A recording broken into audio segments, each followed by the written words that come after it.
पैसे की जो फिक्र करता है, दान की जो फिक्र करता है, वो कभी भी विश्वासियों को उन छिपे हुए खतरों के बारे में नहीं बताता, उन गंदी बातों के बारे में नहीं बताता जो चर्च में उनके द्वारा या किसी और के द्वारा आ जाता है। उनके विरोध में कभी वे प्रचार नहीं करते। वे बहुत ही प्यारी प्यारी बातें बताते हैं, जैसे हम स्वर्ग जाएंगे एक दिन और वहाँ जाके हम आराम से रहेंगे, यीशु मसीह हमारे सारे आंसू पोंछ देगा। क्या ये झूठ है? सच है। मैं कहता हूँ ये सच है, लेकिन ये होगा कैसे? स्वर्ग जाएंगे ज़रूर, लेकिन जाएंगे कैसे?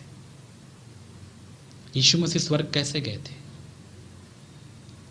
इस संसार में पवित्र जीवन जीने के बाद, क्रूस पर चढ़ने के बाद, क्रूस पर मृत्यु के बाद, पुनरुत्थित होने के बाद, तब उनका स्वर्गारोहण हुआ था। वही प्रोसेस है हम सबके लिए भी। यीशु मसीह में जब हम जी रहे हैं, तो जैसे यीशु मसीह पवित्र आत्मा में जन्म लिए, हम भी यीशु मसीह पर विश्वास करके पवित्र आत्मा में जन्म लिए, जिसको हम बोलते हैं नया जन्म।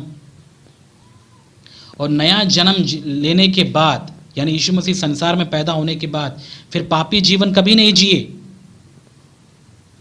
जो हमारे ऊपर क्या लागू होता है, एक विश्वासी जब यीशु मसीह को जान जाता है, नया जन्म प्राप्त करता है, नया जन्म प्राप्त करने के बाद में वो पाप में जिंदगी नहीं बिताता।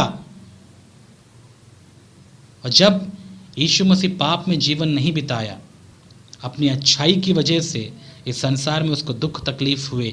यही होता है हमारे साथ भी। जब हम यीशु मसीह पर विश्वास करते हैं, हमारी अच्छाई की वजह से, यीशु मसीह की वजह से हम पर दुख तकलीफ आते हैं। और आखिरी यही बात हमको ध्यान में रखना है, लेकिन इस संसार में हमारी खुद की इच्छा होते हुए भी हम यही कहते हैं, प्रभु मेरी नहीं परंतु आपकी इच्छा पूरी हो, जैसा यीशु मसीह ने भी किया। ये है जीवन, मसीह जीवन। उसके बाद क्रूस की मृत्यु। इन सारी विशेष करके हमारी इच्छा को हम उस क्रूस में ले जाके हम समर्पित कर देते हैं। प्रभु से कहते हैं, प्रभु मैं मरना चाहता हूं, मेरी इच्छा नहीं परंतु आपकी इच्छा हो। मतलब हमने अपनी इच्छा को क्रूस पर मार दिया।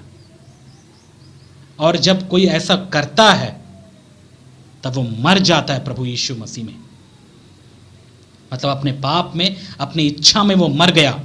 और जो इच्छा में मर जाता है, जो अपनी इच्छा पूरी नहीं करता परंतु परमेश्वर की इच्छा पूरी करना चाहता है, वही मरता है प्रभु में, और वही एक दिन जीवित होता है।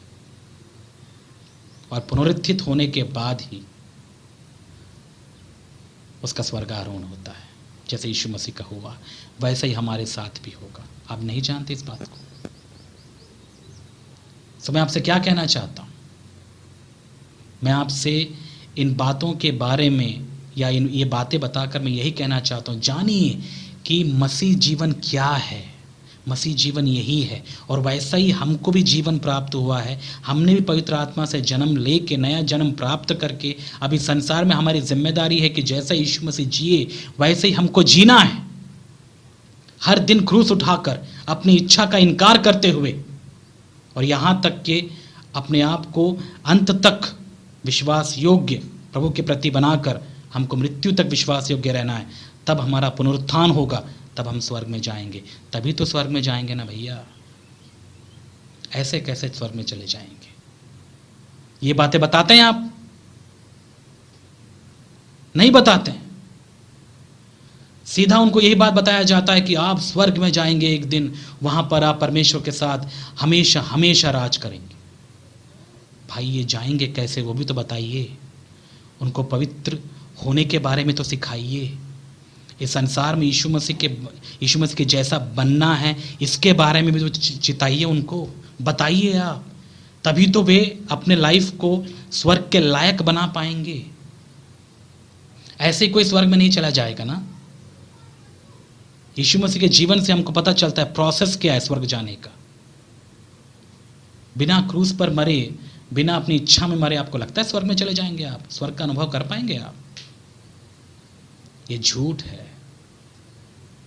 और जो ऐसे प्रचार करते हैं वे झूठे प्रचारक हैं, जो सीधा आपको स्वर्ग के सपने दिखाते हैं, जबकि सच नहीं बताते, स्वर्ग केवल वही जाएंगे जो यीशु मसीह के प्रेम और उसके स्वभाव में बने हुए हैं। हर कोई नहीं जाएगा। इसीलिए हमें प्रभु ने जिम्मेदारी दी है कि हम सच का प्रचार करें।